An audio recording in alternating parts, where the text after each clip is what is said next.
Hi friends. Welcome to the Financial Education. So without any further delay, let's get started. क्या आप जानते हैं कि गूगल जिसकी नेटवर्थ 1332 बिलियन डॉलर, अमेजन जिसकी नेटवर्थ 460 बिलियन डॉलर और माइक्रोसॉफ्ट जिसकी नेटवर्थ 1780 बिलियन डॉलर और न जाने ऐसी कितनी ही कंपनियां और भी हैं जिनकी नेटवर्थ बहुत ज्यादा है। क्या आपने कभी इस बारे में सोचा है कि सारी कंपनियों के मालिक सिर्फ अमेरिका में ही क्यों पैदा होते हैं? या अमेरिका इतनी बड़ी बड़ी कंपनियां बिल्डअप कैसे कर पाता है, जबकि अमेरिका की टोटल पॉपुलेशन लगभग 34 करोड़ है और अमेरिका के लगभग 60 से 80% लोग रिच कैटेगरी से बिलोंग करते हैं। वहीं दूसरी ओर हमारे इंडिया की पॉपुलेशन 140 करोड़ है, यानी अमेरिका से 4 गुनी। फिर भी टाटा ग्रुप जिसकी नेटवर्थ मात्र 127 बिलियन डॉलर और रिलायंस ग्रुप जिसकी नेटवर्थ मात्र 220 बिलियन डॉलर है और इंडिया में 10 से 12% लोग ही रिच कैटेगरी से बिलोंग करते हैं। या यूं कहें कि बड़ी कंपनी अमेरिका में ही क्यों बिल्डअप होती है, इंडिया में क्यों नहीं? तो आइए जानते हैं कि क्या है उसका कारण।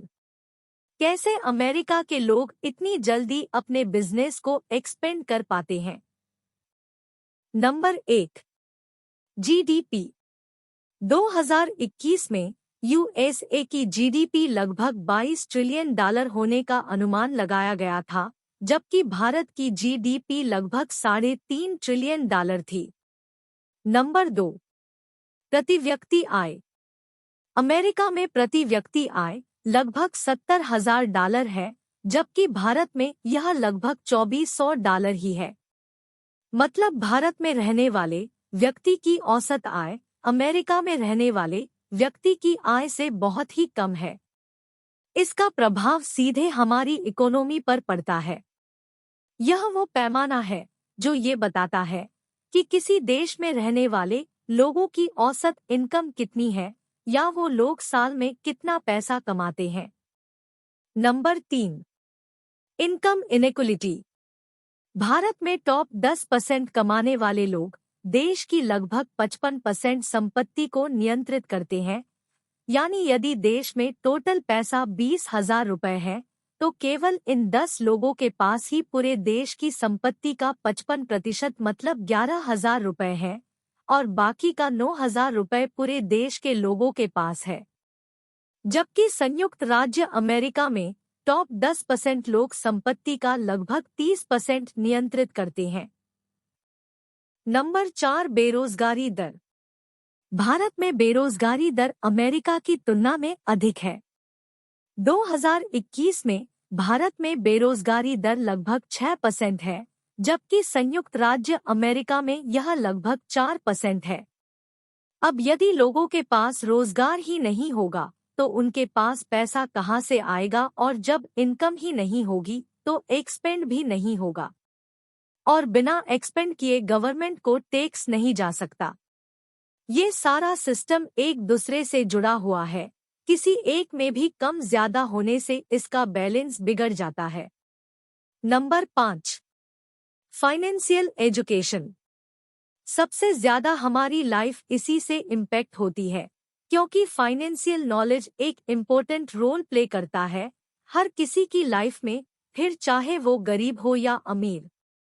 और ताज्जुब की बात तो ये है कि इंडिया में कभी इसके बारे में बात ही नहीं होती। न स्कूल में, न घर में और न ही कॉलेज में, न ही कोई इसके बारे में बात करता है। यही कारण है इंडिया में मेजॉरिटी लोग गरीबी से बाहर ही नहीं आ पाते, क्योंकि हमें बचपन से सिखाया जाता है कि पैसा ही सारे फसाद की जड़ है, पैसे पेड़ पे नहीं लगते, पैसे कमाने के लिए बहुत मेहनत करना पड़ता है, वगैरह वगैरह। और हम में से बहुत सारे लोगों का फाइनेंशियल प्लान एक जैसा होता है, जैसे पढ़ाई करो, जॉब करो, शादी, बच्चे, फिर होम लोन, कार लोन और 60 की उम्र में रिटायरमेंट। लेकिन बात यहाँ पर खत्म नहीं होती। कुछ लोग तो ऐसे भी हैं जिनके मरने के बाद भी उनका लिया हुआ लोन का पैसा बाकी रह जाता है, जो वो अपने बच्चों के लिए छोड़ जाते हैं। इस रास्ते पर चलकर आज तक कोई अमीर नहीं बना, और मजे की बात तो ये है कि हम फिर भी इसी रास्ते पर चलते हैं, क्योंकि हमें फाइनेंशियल नॉलेज के बारे में कभी किसी ने बताया ही नहीं। तो आइए हम आज फाइनेंशियल नॉलेज के बारे में कुछ समझ लेते हैं। इसे हम कुछ पॉइंट में बांट लेते हैं, जैसे बजट बनाना।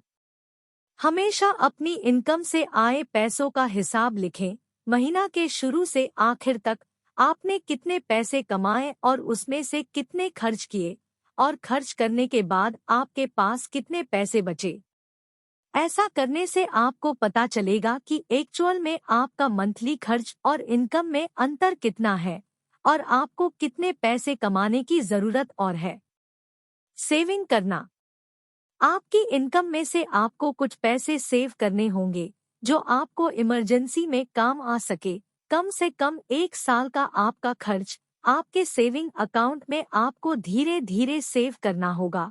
जब ये पैसा पूरा हो जाए तब आप इन्वेस्टिंग के बारे में प्लान बनाएं। पैसों का मैनेजमेंट।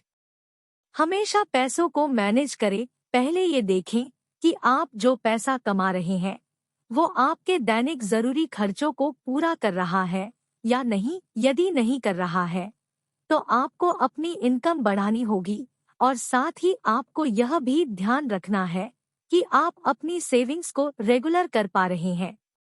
आपको अपनी इनकम को ऐसे मैनेज करना होगा जिससे आप अपने दैनिक जरूरी खर्च और सेविंग्स भी कर पाएं। इन्वेस्टमेंट करना।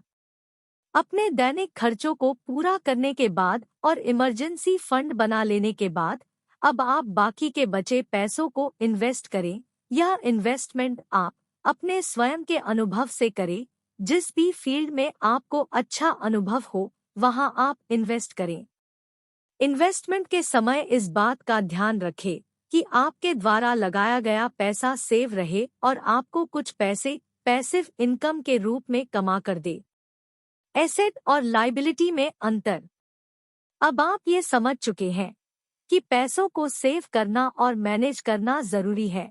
तो आइए अब समझते हैं कि वाकई में अपने खर्च के हिसाब से एसेट और लायबिलिटी को कैसे पहचानें। आसान शब्दों में कहें तो हर चीज जो आपके जेब में पैसे डालती है उसे एसेट कहते हैं, और वो चीजें जो आपके जेब से पैसा निकालती हैं उन्हें लायबिलिटी कहते हैं। अब ये जरूरी नहीं है कि हर किसी की लायबिलिटी और एसेट एक जैसे हो। आपको अपने एसेट और लायबिलिटी को मैनेज करना होगा। ध्यान रहे कि आपकी लायबिलिटी आपके एसेट से ज्यादा ना हो।